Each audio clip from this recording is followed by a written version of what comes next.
बाद नासिरुद्दीन महमूद आया, जिसका समयकाल 1246 से 1265 ईस्वी के मध्य था।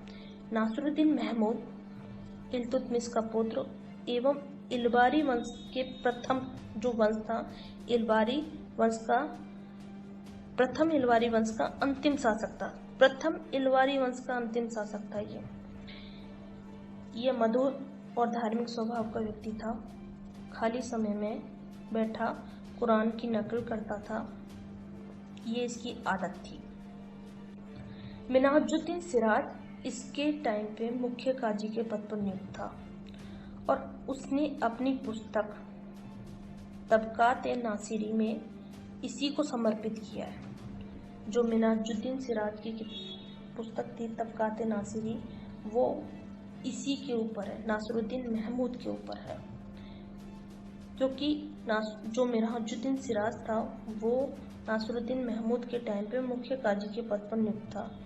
आगे जाके जब मिन्हाजुद्दीन सिराज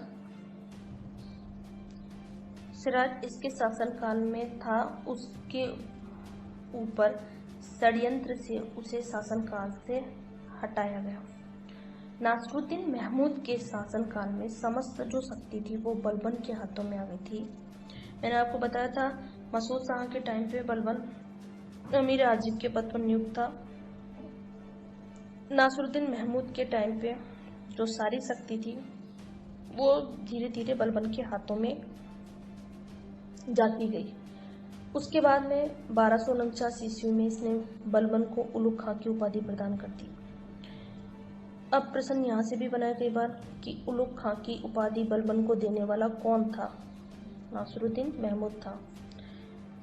इसने जो सेना पर था, बलबन ने पूर्ण नियंत्रण रखा और पूर्ण नियंत्रण जब रखा तो उसी के साथ नासिरुद्दीन महमूद ने इसे नायाब मुमलकत का पद भी दे दिया, जो कि उस टाइम पे बहुत महत्वपूर्ण पद था, क्योंकि पूरी सेना पर जो नियंत्रण था वो बलबन का था। इसको नायाब मुमलकत का पद देते ही मैंने आपको बताया था 3 जो वो दावेदार थे कौन थे? नायाब मुमलकत, वजीर और सुल्तान, ये तीनों पद रहे थे। अब इसमें से जो नायाब मुमलकत पद इस बलबन को दे दिया तो ये ऑलरेडी सुल्तान के समकक्ष ही हो गया। ठीक है।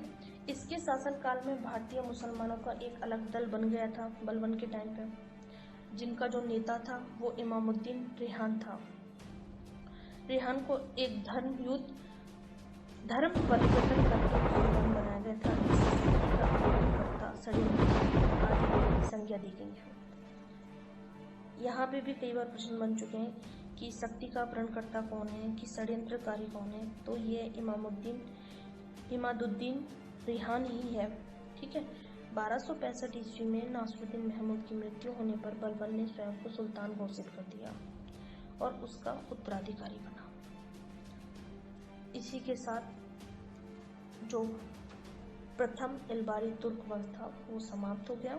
ईस्वी में सुल्तान की मृत्यु हो गई। अब ये कैसे हुई, ये बात थोड़ी सी विवादास्पद है, क्योंकि अहमद सरहिंदी कहते हैं कि वह बीमारी से मर गया। इब्ने बतूता के अनुसार उसकी हत्या उसके नायब ने की थी, लेकिन वहीं पर इसामी कहते हैं कि सुल्तान को विष दिया गया था, उसकी जानकारी दिल्ली की जनता को थी। और यहाँ से खत्म होता है 1265 ईस्वी में नासिरुद्दीन महमूद का शासन और यहीं से शुरू होता है गयासुद्दीन बलबन का शासन।